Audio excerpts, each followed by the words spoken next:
Oh, good gravy. Hi, y'all. My name is Jennifer Huddleston Kelly, and I am an alcoholic. I've been kept sober since December 5th of 92, and that's my miracle. And the Legacy Group in Plano, Texas is my home group. And it's an honor and a privilege to get to be here. Whew. I have many, many friends in the room, and I feel very blessed to get to say that. The story I tell myself is I don't have friends.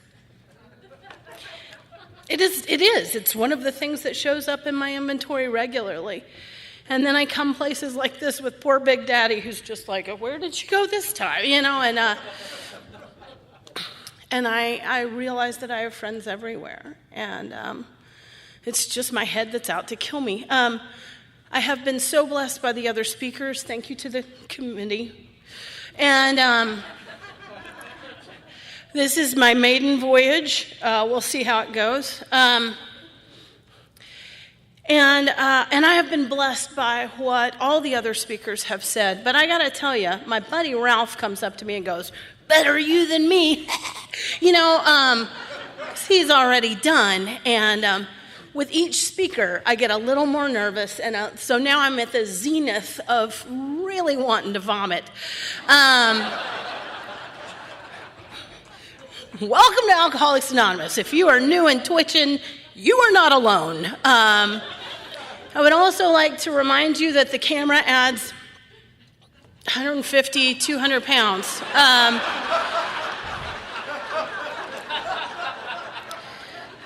It's a disease of perception, people. I got a skinny girl in here fighting her way out.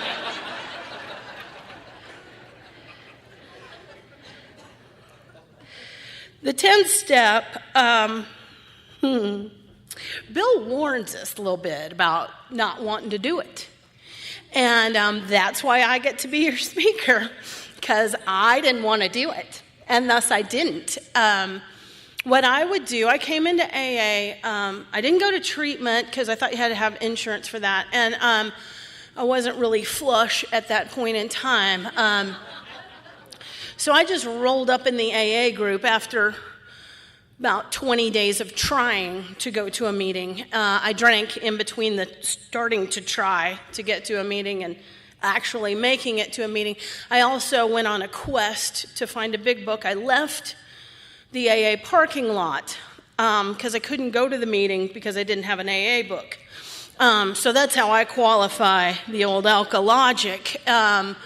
I go to a place where the big books live, and I leave it to go find a big book. And then I read the book by myself, and that's when I got drunk, because I couldn't find any good news in here. Like, it was so depressing. There was a lot of stuff about, like, not drinking, and I wasn't sure about that. But I came in and I got peer pressured into everything in the world, like all of it. I went to meeting after meeting after meeting because y'all are better than TV. And there were dramas unfolding every single meeting. Like, it was like the continuing saga. And so I had to go to the meeting to see if Chris and Richard were breaking up, or if Frank got a job, or, you know, whatever else. And so the only things that I did in my first year or so of sobriety, I did kind of to suck up a little bit, because you weren't going to leave me alone about it. Like, I didn't need a sponsor, but you were really naggy about the whole thing. And you were so specific about the fact that I needed a woman. And I wasn't really interested in that. Because women in AA, like I need to tell you, they travel in little packs and herds, little gaggles of them, and I don't like you one-on-one. I certainly don't need a whole gaggle of you. And because what I know in my heart of hearts is that you guys know how to do things like, I don't know, hygiene and gifts with bags and matching tissue paper and things, detailing kind of things. And at this point, I'm just trying not to be suicidal. and you're planning brunch or whatever. And I just know that I never had or gave away or compromised whatever it takes to be a nice lady. Oh, by the way, I'm your designated weeper speaker. There will be tears. Suck it up. So anyway, but I got a sponsor with no idea what a sponsor really was or what a sponsor really did, and that was okay because I didn't want to talk to her. And she told me to call her every day, and I actually did. Like, I'm a defiant suck-up. I think by definition, that's the first time I ever said that, but it's incredibly accurate. I'm a defiant suck-up. And so she told me to call her every day. I did. I called her every day, and I talked to her answering machine while she was at work. And checked that little box. Hey, it's me. I'm still sober. Bye. I didn't say talk to you later because I wasn't going to. But I'll call your answering machine tomorrow. And but anyway, one day she was homesick and scared me to death. She answered the phone, and I was busted. What I didn't know was that my sponsor hadn't worked all 12 steps. She had multiple years of sobriety.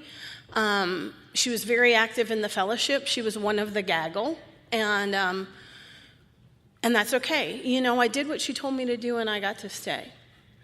But it wasn't enough for me to recover by any stretch of the imagination. I did 1, 2, and 3. I got to 4. I did 137 pages of resentments with just 3 columns. I didn't read ahead. I didn't do the 4th column. I didn't write about fear. I didn't write about sex. Apparently, I wasn't planning on having any of those anymore. And I had a lot of one and not much of the other. And, well, you can figure out, no, reverse what you thought. But anyway, so I get to this place where I'm active in AA. People really like me. I'm chairing meetings. I've got months. I've got a sponsor who I don't really want to talk to, and that I'm not drinking. What's the big deal? It's sort of a theme for the last few talks. But it gets to be a big deal. It gets to be a real big deal. I don't think I need to tell that. But I hit a turning point in my sobriety where I know that I cannot stay because I have a secret, and I am not actively sponsored, and I'm uncomfortable in my own skin, and I'm busy selling you on how great I'm doing and how awesome AA is. And I went to a man in AA to tell him my secret. I had gone on my first sober date, and this man forced himself on me. And I didn't want to tell anybody because that was about me. I wasn't well enough to know that didn't have anything to do with me. And I went to a man in AA, and I told what happened on my first sober date. I had more than a year. I followed the rules, whatever those are, and which is really just nobody but losers asked me in my first year. I had to wait for 13 months for this peach to ask me out. And so I told the man in AA what had happened, and I didn't tell him because I needed help. I told him because I wanted him to beat the guy up and kick him out of AA. And instead, he said, you need a sponsor, and you need one right now. And you need one who works the steps out of the book. And you don't have time to waste, or you're going to get drunk over something that's already happened. There's no reason for anybody to get drunk. But you're gonna if you don't get a sponsor. And so I found the weirdo sponsor. This was back when the little tiny purse big books had just come out, and it seemed like my new sponsor had a big book strapped to her leg like in a holster, just, and in any meeting, when I would say something dumb, I'd see her grabbing for it because she was just going to go and dispute my theories about Alcoholics Anonymous. And she took me through the book, But when I got to the 10th step, she moved, which was handy because I didn't want to do the 10th step anyway. And the 10th step to me, it's not what the book says, but it is what it seems to me, is that the 10th step is just this culmination of the other things that y'all already talked about. And what I decided that the 10th step was just this sort of thing that would kick in. Just kick in. And so you just go through your day, and at some point the 10th step would kick in. And nowhere in the literature, which I have read regularly through my whole sobriety, does it say, just kind of hang out on the step and kick in. It does not say that, but that's what I would do. And so I got a sponsor, and we'd go 1 through 9. I would work all the steps except paying back the money. That seemed a little unreasonable. And then I would wait for 10 to kick in. And I used to have this friend named Danny from Tennessee, and he'd say, there's only one direction we get to coast in Alcoholics Anonymous, downhill. And so what inevitably would happen as I was waiting on 10 to kick in is I'd start coasting. And within a month or 6 weeks or however long, I would wind up on the phone with my sponsor doing that pretty cry and the, and it's bad and it hurts and I'm dying. And she would say the same thing every time. Sounds like the first step to me. Yes, ma'am, it does. So we'd start at 1. I'd go through 9, do everything except pay back the money, details. And we'd get to 10. And I don't want it to sound like I had these incompetent sponsors. They all talked to me about 10, what I was supposed to be doing. As a matter of fact, the sponsor that sponsored me for most of my sobriety, she wanted me to send her an email every night that had me answering a few things, looking for certain things throughout my day, and just sharing that with her. Because she was an untrusting woman. And she felt like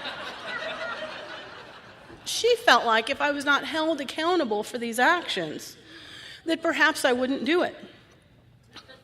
She was correct. And because here's what would happen. I would be feeling pretty good about having done those amends, made those amends, except for paying back the money. And then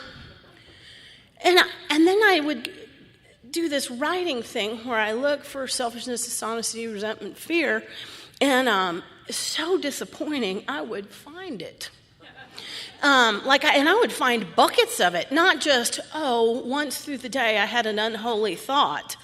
Oh, no. Like I was never, no, that's accurate, never on time to work. Never. Not she occasionally rolled in 2 or 3 minutes late. No, I was never on time. And I had this sort of thing that I would do where about day 3 or 4 of being more than 15 minutes late to work, I'd go to the donut shop and I'd roll in half an hour late, but I'd have donuts.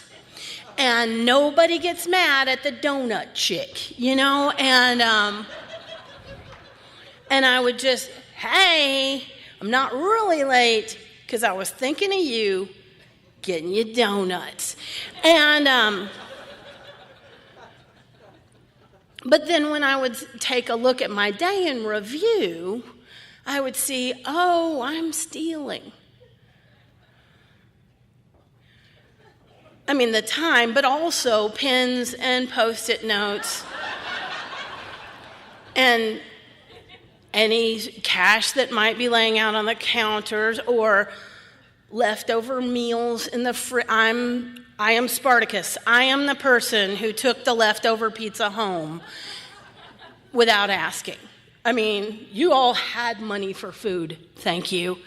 And I was just your lowly receptionist, so I deserved the pizza. And so I would find that. And as I would look at my day, I would find where I deliberately didn't answer the phone.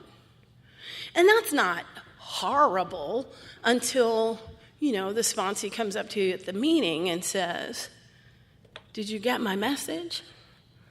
And you go, my phone. I've been having some trouble with my phone.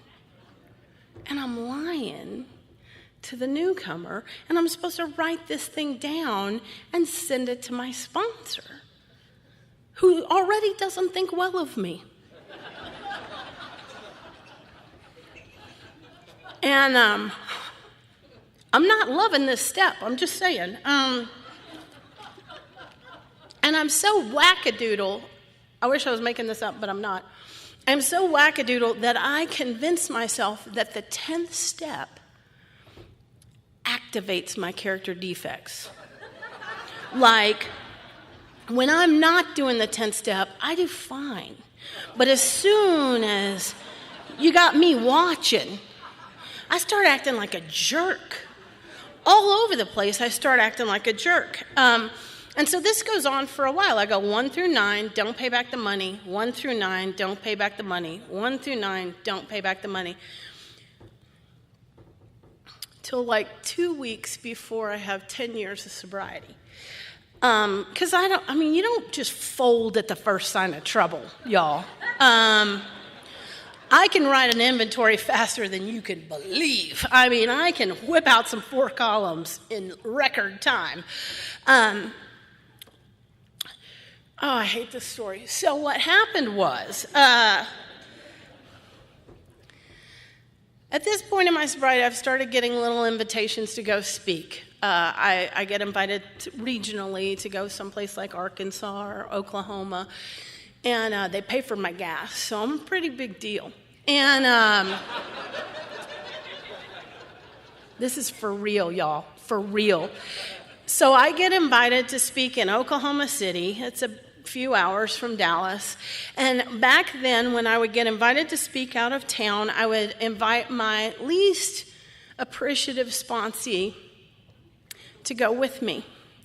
And I would invite her so she could see kind of what a big deal I am. And she would start, I wish I was making this up. I am not. And because I figured if I took her out of town and she would find out, hey, I'm somebody they'll pay gas to hear. Then maybe she'd start really appreciating the pearls I'm throwing down. A little backstory. During this time, I don't have a job. I misplaced a job. I got fired, and I also got this ticket. Now, I don't speed. I don't run red lights. I'm not a daredevil of any kind. I drive like a little grandma. The only thing I get tickets for is stickers. You know, those suggestion stickers that you put on your car for the tags or the inspection or whatever. I consider those suggestions. The state of Texas does not. And so they regularly give me tickets for these stupid stickers. And usually I pay them. However, at this point in time, I don't have a job, and no job equals no money equals what are you going to do? So what I come up with is throw away the ticket. Now, I don't run this past my sponsor because she's super narrow-minded and already doesn't think well of me. And she's one of those kind of sponsors who's going to say something like, you don't have a job. Why don't you go sit out that ticket? I don't think she understands. See, I'm the kind of person who's getting paid gas money to go speak in Alcoholics Anonymous. I can't be holed up in the hoosegow for a couple of days over the sticker ticket. So I just don't tell her. I throw away the ticket, and we move on with our little lives. And so now I'm putting the sponsee, the ungrateful sponsee, in the car. I look down, I've got 2 stickers on my car. One of them is almost in date. One of them's like a year and a half out of date. So I come up with a genius plan. I throw the sticker away. That's it. I don't forge a new one or come up with some story. I just throw away the sticker. Put the sponsee in the car. Off we head to Oklahoma City. We make it about a county away, and I start playing the big shot. I'm going to take her to my favorite coffee shop on the way to the Oklahoma thing. And I see the cop, and the cop sees me, and I look at the sponsee and I say, guess what's fixing to happen? And she says, what? And I said, I'm about to go to jail. And she did that. No, you're not. And so here comes the cop, and he says, ma'am, do you know why I pulled you over? I said, I got a real good idea. And then the second cop car pulls up, which is your dead giveaway. You're fitting to take a little trip. And my precious little sponsee, she was not my sponsee after this story, but because apparently if you go to jail, everything you've ever told somebody is negated. And so anyway, she leans across me and says, officer, this is my sponsor. We're both in Alcoholics Anonymous. And I'm like,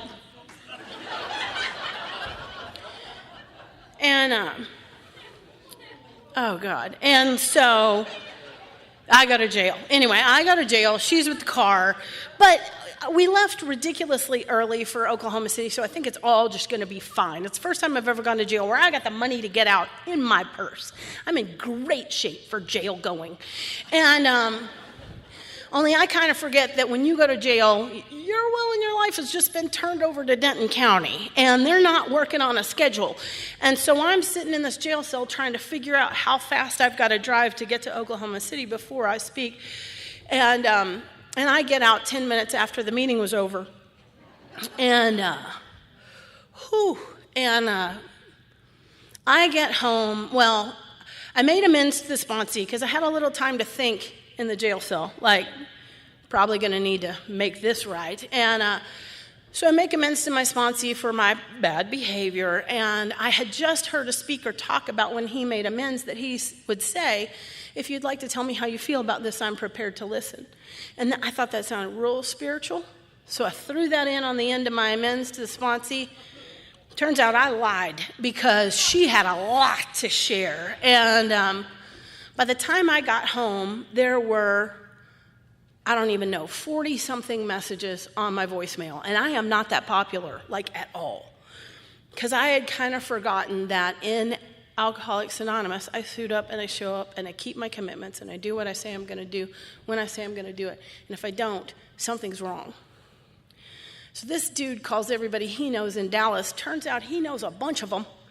And they call who they know, and then they call my sponsor, and I go to this group full of guys. Oh, it's me and a bunch of knuckleheads, and they all are calling looking for me. So I call my sponsor to tell her what's happened, and I did not have a giggling and laughing sponsor, but this woman almost peed herself as I explained the throwing away of the ticket and the calculating how long it's going to take, and the sponsee telling the officer that I'm big deal speaker in Alcoholics Anonymous who gets her gas paid to go speak in Oklahoma City. And God, it was horrible. And I said, what am I supposed to do about these phone calls? Like, there's 40-something phone calls. And she said, call every single one of them. Tell them the whole story. Make sure they got time. Leave nothing out. The whole thing, the throwing away of the ticket, the throwing away of the sticker, the coffee shop, the ungrateful sponsee. Tell them the whole thing.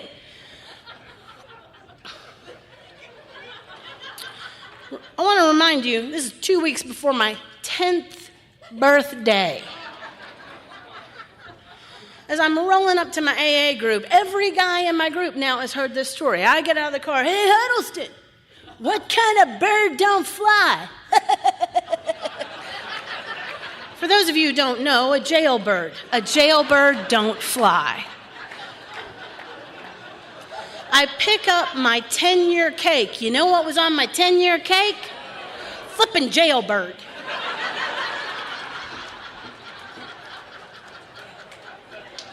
Whole thing is ruined, and the thing about the guys in AA, they'll tell the same joke 723 times. It's funny to them every time they tell it. So if you are being teased into sobriety, it really does mean they love you. But I got some words of wisdom for you. Whatever you do, do not drink. One of the promises, it's not in the book, but it's my experience. One of the promises is if you just don't drink and take the teasing, sooner or later, somebody's going to do something way dumber than you. And you will get to be the person getting out of the car going, hey, Freddie.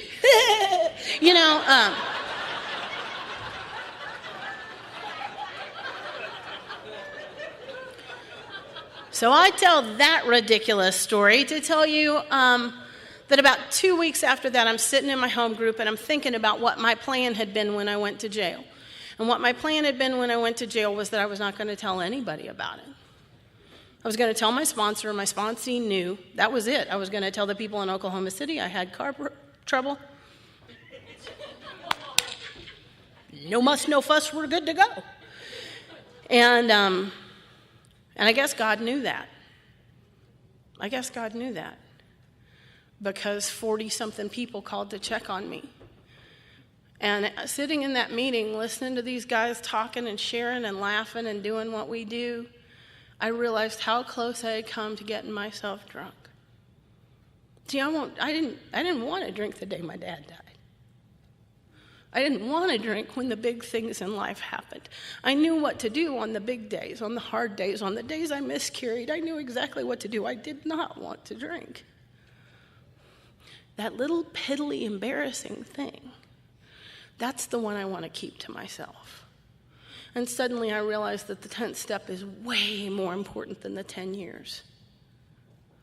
Staying current, living life on life's terms, clean and honest, is way more important than whatever's on my chip. And so I became willing. I became willing to do a daily inventory. And I'm not going to tell you I do it every single possible day, but I do some form of inventory every day. I do a written inventory more days than not. I started doing a step study with the ladies I sponsor. And first we did the 12 and 12. It's a long story, but first we did the 12 and 12. They really got into it, and so we decided to do the big book. And I said, I'll only do the big book if we take the steps together. When we come to a step, we'll do it. And right around the time we were getting towards the 10th step, I was speaking at a thing, and I heard a lady talk about sharing her 10th step in a group, privately, but in a group. And what she talked about was there was something going on in her life that was really difficult, and because she hadn't shared a 10th step in a while, and she usually did, the women in her line of sponsorship became concerned about her. And they didn't call and confront her because she didn't write her 10th step. What they did was say things like, you want to go get coffee? Or how about we go to the women's meeting together? And they knew to reach out to her because something was missing in her program because she had made herself accountable. And I loved the sound of that because the women I sponsor only lose their mind if I'm out of town. Like if I am sitting by the phone, completely accessible, crickets. If I am in the Appalachian Mountains with 1.5 bars, total meltdown. So I'm listening to this chick and I'm thinking, this is genius. But how am I going to get my minions to do this? Because I know y'all all have those delicious, delightful, how can I be of service sponsees? But I've got these little, it's all so hard. And 3 meetings after 3 meetings. And but I really want them to try this idea. And so you got to know your audience. And okay, here's what I did. I called them up one by one, and I said, hey, check it out. I'm just talking to you. Don't tell anybody else, but I've got this idea. I'm thinking about starting a 10-step accountability group. It'll be a private Facebook thing. We'll have rules like you can only say, good for you, I'm praying for you, or I have this experience. You can't co-sponsor each other. And And if anything that's on the 10th step goes somewhere else, we'll remove them from the group. Come up with all this stuff. What do you think? And because I have stroked my little minion's ego, she says, well, I'll do it. But who's it? She won't. And I say, okay, just wanted to see what you thought. So then I call the next one on the list, and I say, hey, don't tell anybody. I just wanted to run this past you. And I do the same thing, and she says, well, I'll do it. But that piker won't. And I go down the list, and I call all the ladies, and I consult them one-on-one. Don't tell anybody. But what do you think about this? So they all say they'll do it before they realize that I've totally scammed them into it. So we start doing this 10th step, and the thing about it is that I have never been able to make myself or anyone else do this in a daily fashion until we become accountable to one another. I don't know what happened. I have never been consistent with this step until we began to do it together. We call it the WADA step, Whataburger. We do WADA step, and it's WADAH. Watch, ask, discuss, amends, and help. That's what the instructions say. So we watch for selfishness, dishonesty, resentment, and fear. We write about, where did that pop up during the day? We ask God to remove them. We discuss them with someone. We make amends if required or necessary or called upon. And then we resolutely turn our thoughts to someone we can help. And just by filling this out every evening, here's where it gets weird. Every single one of us was terrified to share this step honestly. Every single one of us. Like the ones with kids are like, I sometimes cuss in front of my children. How can I write that? Only they did. And suddenly, one mom starts talking to another mom, because you know what? She kind of cusses in front of her kids sometimes too. And suddenly we discover all of us have sex problems. It's the weirdest thing. Like all of us, even the single ones.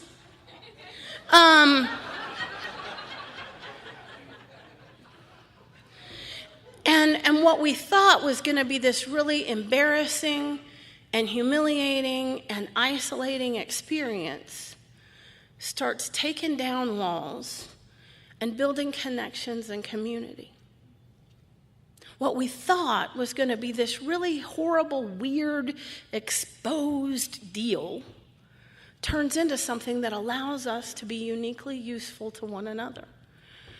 And now I just have to talk to you a little bit about my experiences with doing that. And here's where it gets weird. At first, what I discovered, were some pretty basic things. I discover when I am afraid, I'm really unique in this.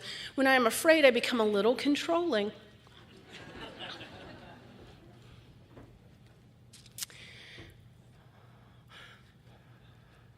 When there was a point in time when my husband and I needed to move in with my mom.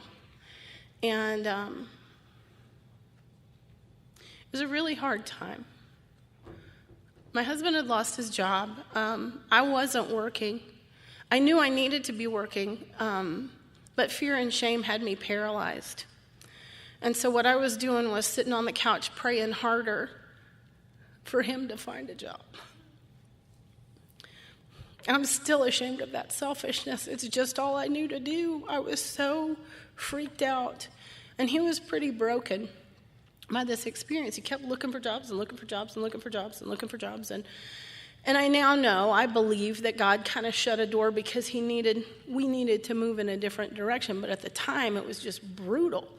Watching somebody you love trying really hard to duct tape some stuff together, and it's just not working. He had a bunch of employers call him. Oh, it was awful. And they'd say, we're so sorry, you were our second choice. Oh, I kind of wish they would have just said, we couldn't stand you, dude. Because when you get the second choice call, it sounds like if you just made one little difference, and it was killing him. It was killing him, and moving was hard, and my mom, and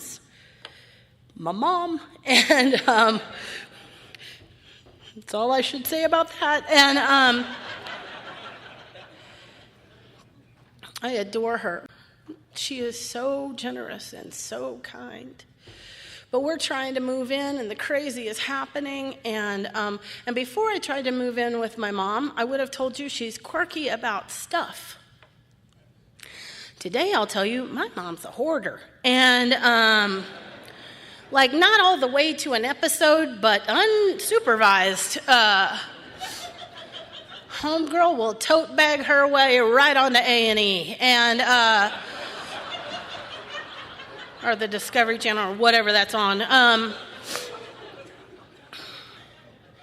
And so we're trying to move in, and I'm thinking this is fantastic because she's got all these boxes in the garage she hasn't touched in 10 years. We're here to help. We'll just throw that crap out, move our stuff in, problem solved. And then it begins. Y'all ever this hoarding thing? It's fun, and because she has to go through every box. She has to go through. I mean, we can't throw this out. Are you kidding? And I'm trying not to throttle her, because I'm trying to duct tape. I think I'm supposed to be duct taping Steve together, and not my job. God got to me on that deal later. And she won't get rid of anything. And we got these boxes. My mother was a school teacher, so we've got these boxes of Hamlet papers from 1983. I kid you not. And she cannot let go of them. Because apparently there's some HIPAA thing about Hamlet papers. She needs to go through them all. I don't even understand. And so by day, we're trying to move in. And by night, I'm going home and I'm researching hoarding. And I know that I am not behaving well, but I do not know how to react or respond any differently because I am terrified and I am angry and I'm feeling all kinds of stuff, and I'm just discovering my mom's got a little wackadoodle thing going on here, and there's no more me left. But I know I can't be mean to this woman who is saving us. She is literally saving us, and I can't be mean to her. So what am I supposed to do? I'm supposed to go to God, and I'm supposed to find out how I can act and react differently in this situation. And what happened was I prayed about it, and what I found was that those boxes are my mother's unprocessed pain. And sometimes my mother's unprocessed pain looks like 9 staplers. And sometimes it looks like old textbooks that weren't adopted. And sometimes it looks like 72 pair of taupe pants or whatever, But when I can look at it as my mom's unprocessed pain, I can respond very differently than I do when it's just a big box of crazy that needs to be thrown out. That's what the 10th step allows me to do. It allows me to take a look at a situation and say, what is the story I'm telling myself? Why am I acting or reacting poorly? Who's the problem here? And who's the solution here? So I start writing about that stuff, and what begins to happen is I start seeing some patterns in my behavior. I start seeing some problems in my relationship. I start discovering some ways that I act or react badly. I discover some stories that I tell myself that are not true. In one daily inventory, I'm writing about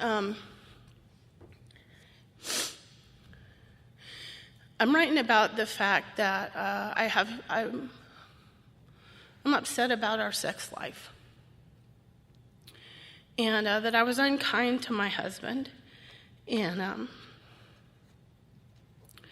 I ask myself, what is the story I'm telling myself about this? And the story I'm telling myself is that he's no longer attracted to me, and I know it's not true. I know it's not true. When my husband and I got together, I'd walk in a room and he would look at me like I was Angelina Jolie. And y'all, I have a mirror. Nobody's ever looked at me like that. He's never stopped. He's never stopped. And yet, there's this story I've told myself that he's no longer attracted to me, and that's why things are weird, and that's why things get awkward, and that's why sometimes I throw things in his face that aren't his fault or his responsibility, and I'm writing this in my inventory. And I have to figure out why I would tell myself this story. And what I discover is that we're over 50. Stuff gets weird when you're over 50. Sometimes things work out. Sometimes they don't. Sometimes you miss a signal, like, I thought that was him leaving. I was about to die. Oh, God. I mean, I'm pretty sure he's under the table over there, but I was like, this is going to require a big one. So anyway, what I discover is that I've made up this story that I know is not true, that is harmful to me and hurtful to him, and I know it's not true, but I'm not surrendering the story. So who's the problem? And where's the solution? I have to take it to God and my sponsor, and we begin to do some talking, and I suddenly discover that the act means absolutely nothing to me, but the intimacy does. And I begin to work on the intimacy within my marriage. I begin to work on how I talk to and how I treat my husband. I begin to work on being aware of how many times he is affectionate and how many times I push him away. That was the thing I wasn't coming clean on. I'd written this story like he doesn't even try. Are you kidding me? I've created this I don't know if other women do this, but I have created this American Ninja Warrior course where everything must be perfect, and the thermostat is, and we ate Mexican food, and are you kidding me? It's a Tuesday, and it's 11:23, are you not? And nobody could complete this mission, Nobody. And 2 days later, I'm like, well, I guess you're not attracted to me anymore.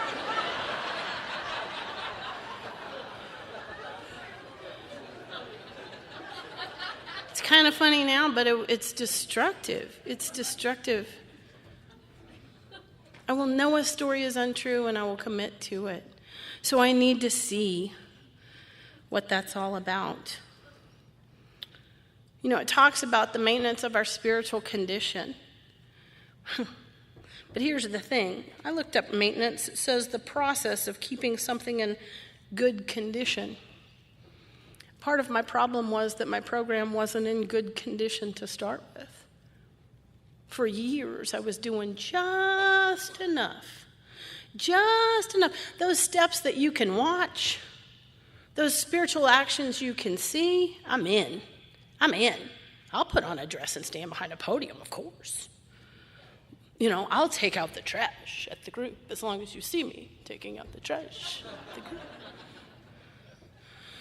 I'll return the phone call. I'll do those things. But this stuff, who's the wiser? Everyone. Absolutely everyone is the wiser.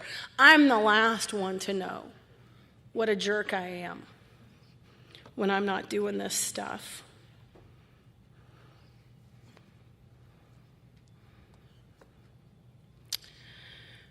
So, as I look at what I'm doing, why I'm doing it, when I'm most likely to make or repeat the mistake, that's a pretty big one for me. Because you see, there are patterns in my behavior. When I look at how is this affecting others, I need to create the accountability and I need to create the community so that I can heal. I can't seem to do this step on my own. I can write it down, but I immediately tuck it away and I'm not going to take action until I begin to see that this affects how open I am to helping others. I don't want to tell embarrassing stories in AA.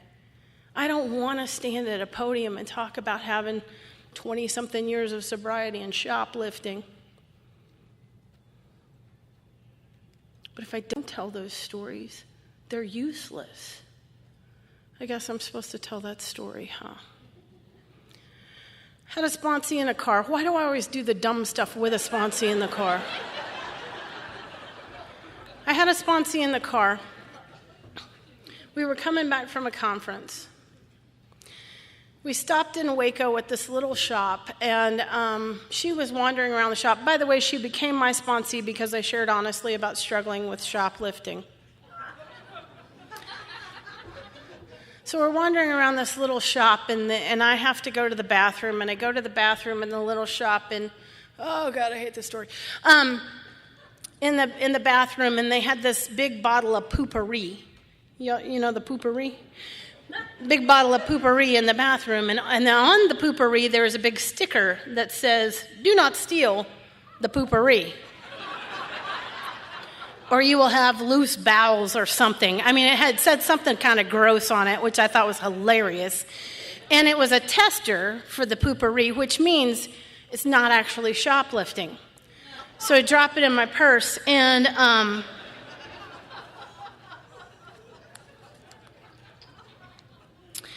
meanwhile, my sponsee's out wandering around the little shop, and then it's time for us to leave, and neither of us needs to buy anything. And so as we're going out the door, there's a beep beep thing, and the beep beep thing goes beep beep. And she looks at me, and I look at her, and we both just hightail it to the car. And we get to the car, and we're heading back to Dallas. And for the first time in the 4.5 years we've known each other, nobody's talking. Like crickets, just freaking crickets. And finally, I can't stand it anymore because I know I got to put it on my freaking 10th step. And I say, "Hey, do you know why that buzzer went off in the store?" And she said, "Uh-huh." And I said, "You do?" And she said, "Uh-huh." And I said, "You know I stole the poopery?" And she said, "You stole poopery?"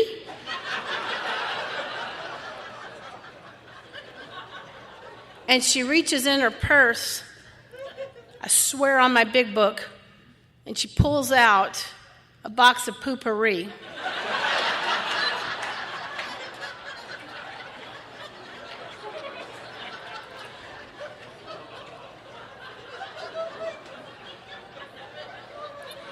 And it was horrible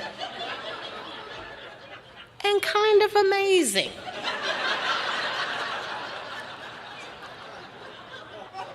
Because what God has brought together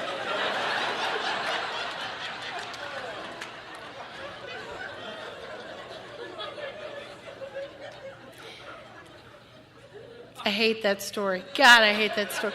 Because people inevitably text me pictures of themselves holding poopery just to keep me humble. But you know what? To my knowledge, I haven't stolen anything since the poopery.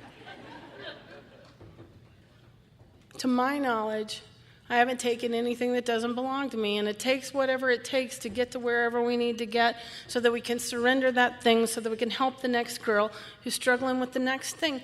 If this isn't useful to anybody else, it's useless. If this pain isn't helpful to somebody else, it's useless. If this embarrassment isn't useful to somebody else, it's useless. If I can't talk to the newcomer openly and honestly about sex problems, about money problems, about fear, about being absolutely neurotic about the idea of disappointing somebody, if I can't share the fact that sometimes carbohydrates are a substitute for God with me, then it's useless. But here's the thing, when I begin to share those things with other people, those things cease to be my higher power. And I open up just enough space to invite God in. Somewhere else in in the 12 and 12, it suggests that humility is the healer of pain. And when I become right-sized, I can release the pain. For me, the term humility and willingness to be uncomfortable are interchangeable terms. And what the 10th step has done for me, as I practice it daily, as I stay accountable to other people, to talk about my fear, my resentment, my dishonesty. When I become willing to do that, I get just a little bit uncomfortable, and I begin to be released from the pain that I inflict on myself. I no longer have to live up in this head of mine. I no longer have to live with my perception, with these warped stories that I tell myself, with this horrible fear of being found out. I'm pretty okay outing myself, obviously. And the more willing I become to do that, the more useful I am to God. I always wanted to be pretty. Seemed like the pretty girls had the easy life. They said, I'm cold, and people leapt over furniture to change the thermostat and grab blankets. Jennifer chopped wood. She's cold.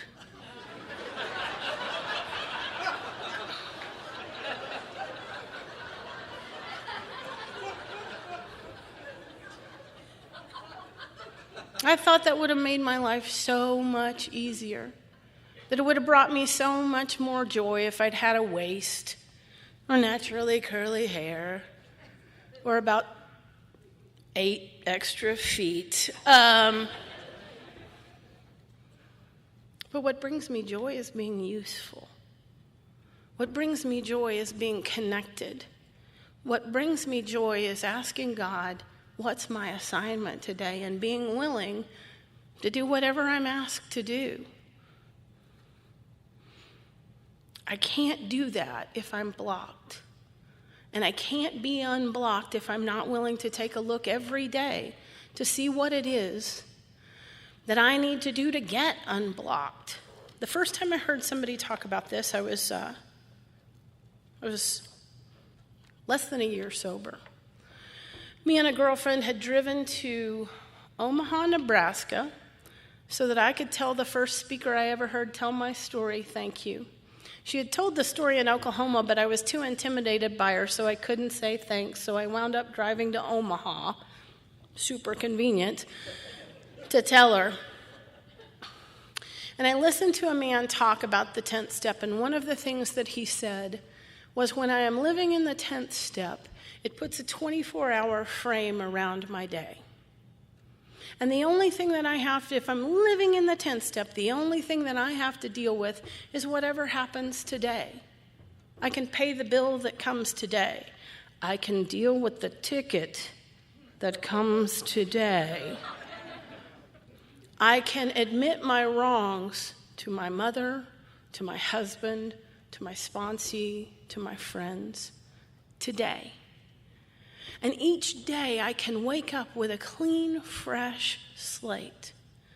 And I can remember sitting there at a table just like the round ones you're sitting at. And I was looking at a video screen just like that. And I could not imagine anything that sounded more delicious than having a clean slate every single morning. That I could wake up with a brand new sheet of manila paper, and God and I could fill it with whatever we wanted to every morning if I would just do this step like my life depended on it. Turns out it does. But more than that, my joy depends on it. I'm glad to be here. It's a good day to be sober.